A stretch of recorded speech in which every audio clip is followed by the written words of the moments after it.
इयत्ता 9वी विषय मराठी. कीर्ती कटियाचा दृष्टांत. नमस्कार. आज आपण इयत्ता 9वी पाठ 3 कीर्ती काट्याचा दृष्टांत माहीभट 13व्या शतकामध्ये हा पाठ आपण आपल्या समोर ठेवण्याचा प्रयत्न करत आहे. प्रथमतः परिचय करून घेत असताना या पाठामध्ये सिद्धांत बोध आणि स्तुती हे या ठिकाणी वापरण्याचा प्रयत्न केलेला आहे. पाठ परिचय आपण पाहणार आहे. मराठीतील पहिले चित्रकार, मानभाऊ पंथाचे प्रवर्तक, महात्मा चक्रधरांचे निष्ठावान अनुयायी, चक्रधरांच्या उत्तरपंथ प्रयागानंतर नागदेवाचार्यांच्या सहकार्याने अनुयायांच्याकडून चक्रधरांच्या आठवणीचे परिश्रमपूर्वक संकलन करून लीळा चरित्र नावाचा ग्रंथ लिहिण्याचं काम केलेलं आहे. आता चरित्र ग्रंथ लिहित असताना खऱ्या अर्थानं गोविंद प्रभू चरित्र हा सुद्धा ग्रंथ लिहिला आणि त्याच्यामध्ये मानभाऊ पंथांचे तत्वज्ञान, तत्कालीन सामाजिक सांस्कृतिक परिस्थिती, भाषा आणि समाज जीवनाचा अभ्यासाच्या दृष्टीनं आपल्या समोर ठेवण्याचा प्रयत्न केलेला आहे. कोणताही जीव हा विकारापासून वेगळा राहत नाही हे त्या ठिकाणी सांगण्याचं काम केलेलं पाहायला मिळतं. ते स्पष्ट करत असताना मानभाऊ पंथांचे संस्थापक चक्रधर स्वामी यांनी कीर्ती काट्याचा दृष्टांत सांगितलेला आहे. कोणतंही काम करत असताना व्रतस्थपणे करणे, अहंकार न बाळगणे हा सुद्धा एक प्रकारचा विकार आहे. या पाठामध्ये हिंदू धर्माच्या अंतर्गत निर्माण झालेला पंथ हा मानभाऊ पंथ 13व्या शतकामध्ये महाराष्ट्रामध्ये, मध्य भारतामध्ये, पंजाबमध्ये आणि काश्मीरमध्ये या धर्माचा प्रसार करण्याचं काम या गुरु शिष्याने केलेलं आपल्याला पाहायला मिळतं. सिद्धांत बोध आणि स्तुती. आता सिद्धांत बोध सांगत असताना की त्याच्यामध्ये त्या कालखंडामध्ये कर्मकांड होतं, त्या कर्मकांडाला बाजूला सारून तत्वज्ञान हे लोकांच्या पर्यंत पोहोचवण्याचं काम या अर्थाने सिद्धांत बोध.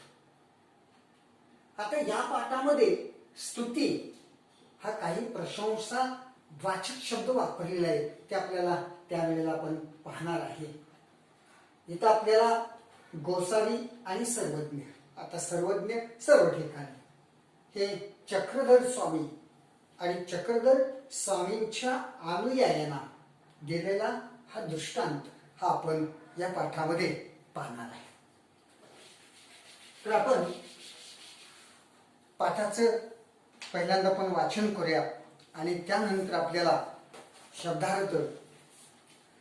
डोमाग्रामी गोसाव्याच्या ठाई उदकाचे मातीकाम होत होते, तेसी बाजत होते, त्याने भक्तिजनांची व्यापार होईना, अनुभट व्यापार करू लागले.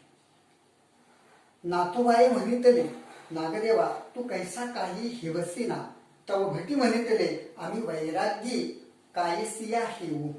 यावरी सर्वज्ञ म्हणितले, वानरे या पोरा जीवासी वैराग्य मिरवू आवडे, हाई एकू विकारूची तिगा. यावरी भटी म्हणितले, जे जी निर्विकार तो कवन. सर्वज्ञ म्हणितले, वानरिया पोर जीव विकारा वेगळा करेलाही जालासी नाही, मातू काही वेगळा अससी होकाजी. यावरी गोसावी कीर्ती कट्याचा दृष्टांत लिहिला. कवणी एकू कठी असे, तो भोगस्वानी सुश्रूषा करी, सांडी सडा समार्जन करी, ते देखोनी गावेची म्हणती, कटिये हो नेकी करीत असा, बर्वे करीत असा, ते ऐकोनी दिसवडीचा दिसवडी हात हात चढवी, तयासी देवता आपले फळ नेली, तयासी कीर्ती त्याची फळ झाली. तर या पाठामध्ये मुखवाचन आपलं झालेलं आहे. या डोमग्रामी या गावामध्ये असणारा या शिष्यगणांचा जमलेला मेळा. डोमग्रामी गोसाव्यांच्या ठाई उदकाचे मातीकाम.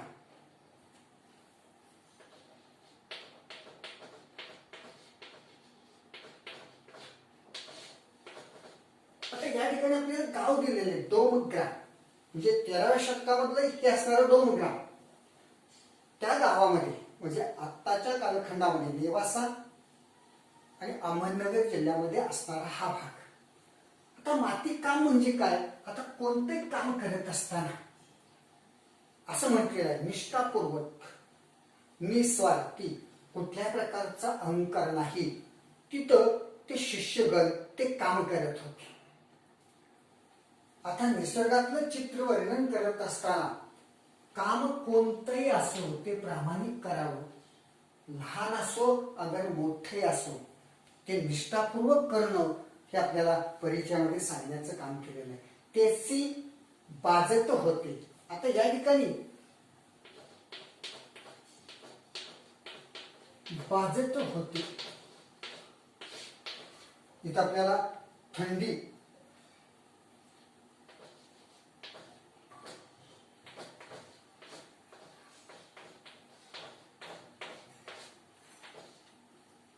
म्हणजे बाजत होते, म्हणजे निसर्गातलं चित्र वर्णन करताना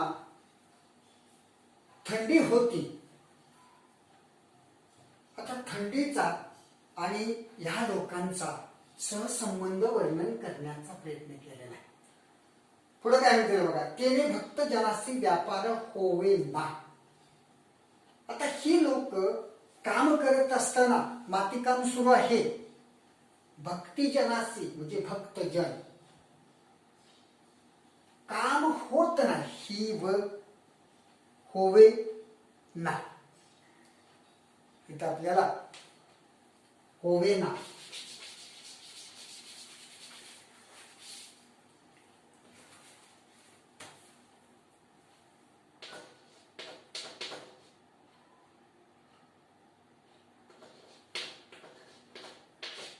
होत नाही किंवा करता येत नाही.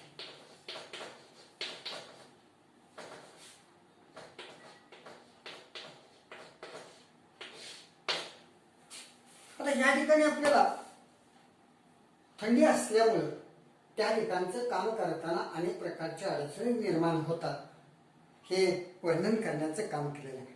अनभट व्यापार करू लागले. इथं काय म्हटलेलं आहे? अनभट. भट म्हणजे गोसावी, भट म्हणजे गोसावी. आता कोणाला म्हटलेलं आहे? तर इथं जर आपण बघितलं तर खऱ्या अर्थानं नागदेवाचार्य, भट्टोबास किंवा भट या अर्थानं हे शिष्याला चक्रधर स्वामींनी संबोधलेलं आहे. म्हणजे चक्रधर स्वामी त्या ठिकाणी काम करत होते आणि त्या अर्थानं या ठिकाणी आपल्याला पाहायला मिळतं. पुढे म्हटलेलं आहे, नातोबाई म्हणितले नागदेवा तू कैसा काही हेवसी ना. हिवसी ना.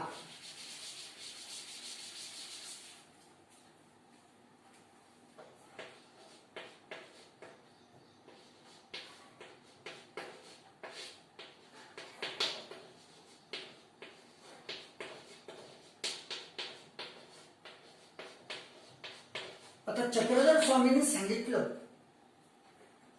भट नागदेवाचार्य हेवसीना, तुला थंडी वाजत नाही का काम करताना?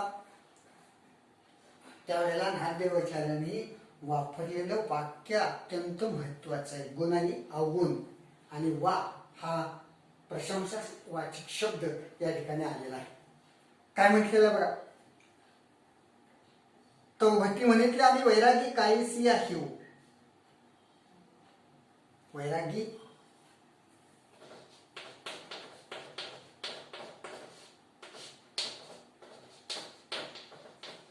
संन्यासी. म्हणजे आम्ही वैराग्य आहे. आम्ही कोणत्या प्रकारची थंड वगैरे काही वाजत नाही. काम करत असताना आम्ही परिश्रमपूर्वक प्रामाणिकपणे करत असतो. यावरील सर्वज्ञ म्हणे केले. त्या ठिकाणी सर्व शिष्यगणांनी म्हटलेले वानरे या पोरा. अत्यंत महत्वाचा असणारा शब्द या ठिकाणी चक्रधर स्वामींनी वापरलेला आहे. वानरे या. आता या ठिकाणी दोन शब्द आहेत. इथं आपण जर बघितलं, वा हा शब्द जो आहे तो प्रशंसावाचक वापरलेला आहे आणि वानरिया म्हणजे नरश्रेष्ठ, म्हणजे नर. या अर्थानं म्हणजे आपल्या शिष्याची प्रशंसा, आपल्या शिष्याची स्तुती करण्याचं काम खऱ्या अर्थानं चक्रधर स्वामींनी केलेलं आहे. आता स्तुती केल्यानंतर लोकांना बरं वाटतं, प्रशंसा केल्यानंतर बरं वाटतं आणि त्या पद्धतीनं म्हणजे या ठिकाणी उपमा सुद्धा दिलेला आहे वानरेय. इथं प्रशंसावाचक शब्द आहे, इथं नरश्रेष्ठ आहे. अशा पद्धतीनं या ठिकाणी नागदेवाचार्याने किंवा भट्टांना म्हणण्याचं काम केलेलं आहे. जीवाची वैराग्य मिरवू आवडे.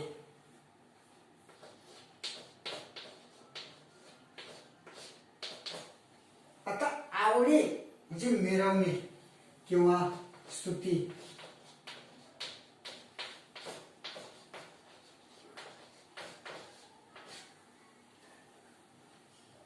या ठिकाणी जर आपण बघितलं की आपल्या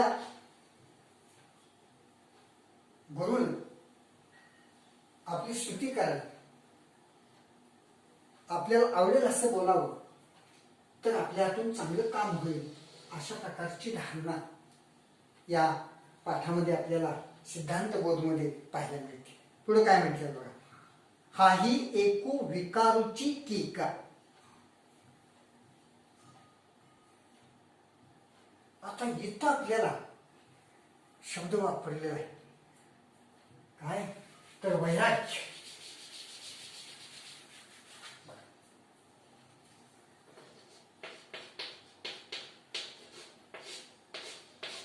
हा शब्द वापरल्यामुळं किंवा हे आवडीनं म्हटल्यामुळं काय झालेलं बघा की एक प्रकारचा हा विकार आहे. आता म्हटलेलं आहे की माणसाला हा एक प्रकारचा विकार लागलेला आहे. म्हणजे आम्ही वैराग्य आहोत, आम्ही संन्यासी आहोत, आम्ही संताळ आहोत असं म्हटल्यानंतर तो एक प्रकारचा विकारच आहे असं त्या ठिकाणी चक्रधर स्वामींना वाटलं. त्यावेळी काय म्हटलेलं आहे बघा,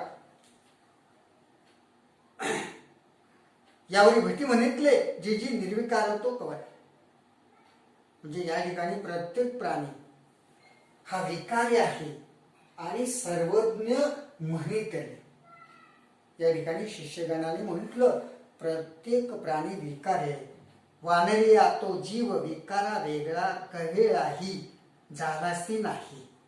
आता कोणताही जीव असेल, मग तो वानराचा असेल, पशुपक्ष्यांचा असेल, माणसाचा असेल, तर प्रत्येक जीव मात्राला विकार आहे. तो जगलेलाच आहे, तो त्याच्यापासून वेगळा आहे असं नाही. या अर्थानं तिथं वापरण्याचा प्रयत्न केलेला आहे. मी तू काही वेगळा असेल. आता मी म्हणजे चक्रधर स्वामी, तू नागदेवाचार्य, हे दोन्हीही याच्यापासून वेगळे नाही. प्रत्येकाला विकार जडलेलाच आहे. मनुष्य म्हटलं की त्याला विकार आलाच आणि त्या दृष्टीनं या ठिकाणी त्यांनी वापरण्याचा प्रयत्न केलेला आहे. यावेळी गोसावी कीर्ती काट्याचा दृष्टांत निरूपला आणि त्यावरती या ठिकाणी कीर्ती काट्याचा दृष्टांत इथं संपलेला आहे. पुढे म्हटलेला आहे कवणी एकू कठिया असे. दोम ग्रामामध्ये, दोम गावामध्ये एक पुजारी होता. आता पुजारी म्हटल्यानंतर त्याचं नित्य नियमित असणारं जे काम आहे तो भोगस्थानी सुश्रूषा करी. भोगस्थानी त्या ठिकाणी देवाची असणारी जागा. आता देवाची जागा म्हणजे ज्या ठिकाणी देवाला नैवेद्य दाखवला जातो, भोगस्थान.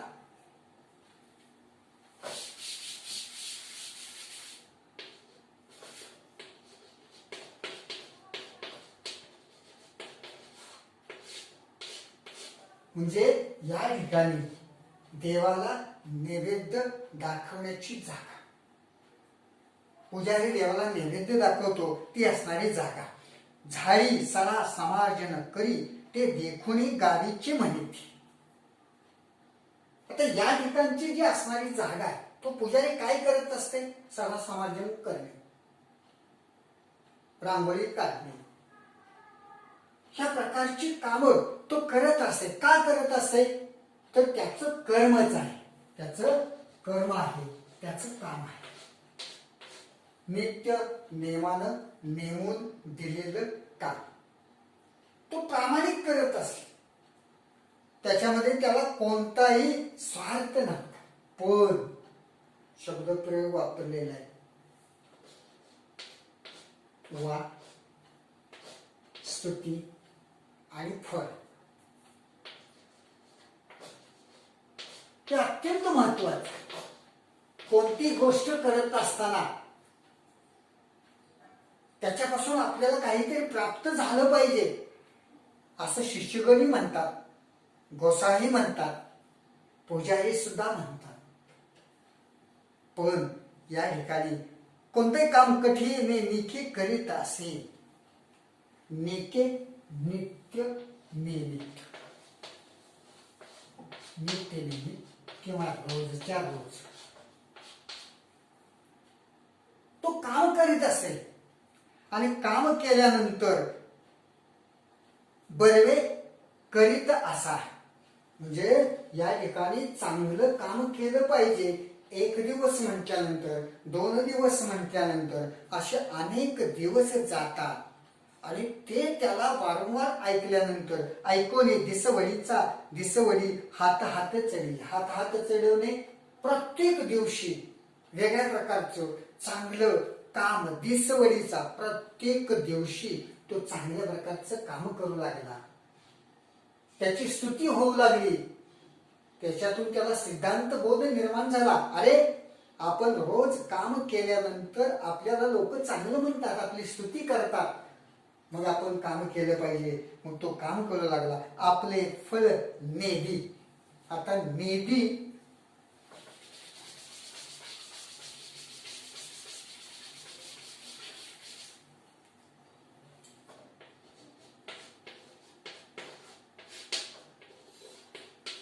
होत नाही.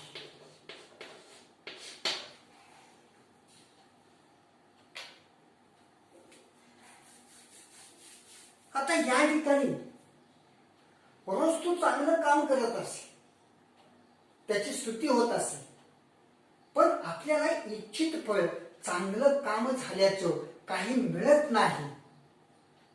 आता इच्छित फळ म्हणजे कोणतं? तर देवाची आपण पूजा अर्चा करत असताना, देवाची देखभाल करत असताना देवानं काहीतरी आपल्याला द्यावं, काहीतरी धन द्यावं, ही एक प्रकारची अपेक्षा ही त्याच्या मनामध्ये निर्माण झालेली असते. पण तसं काही होत नाही. पण काय झालं? तयाची कीर्तीचे फळ झाले. पण त्याला कीर्तीचं फळ, जे या ठिकाणी कीर्ती काट्याचा दृष्टांत निर्माण करत असताना त्याची कीर्ती झाली, गावामध्ये वाहवा झाली, प्रशंसा झाली, पण त्याला इच्छित फळ काही मिळालेलं नाही. म्हणजे कोणतंही काम करत असताना, कर्म करत असताना आपण फळाची अपेक्षाही ठेवतोच. फळाची अपेक्षा न करता निस्वार्थी प्रामाणिकपणे कोणत्या प्रकारचा अहंकार न बाळगता जर काम केलं तर आपल्याला इच्छित फळ निर्माण होतं. अशा प्रकारचा असणारा हा पाठ या ठिकाणी सिद्धांतबोध, स्तुती आणि त्याच पद्धतीनं सर्व विकारापासून आपण मुक्त व्हावं अशा प्रकारचा संदेश लोकांच्या पर्यंत पोहोचवण्याचं काम आणि चांगल्या गुणाचा, कार्याचा गौरव करण्याचं काम या ठिकाणी केलेलं आपल्याला पाहायला मिळतं.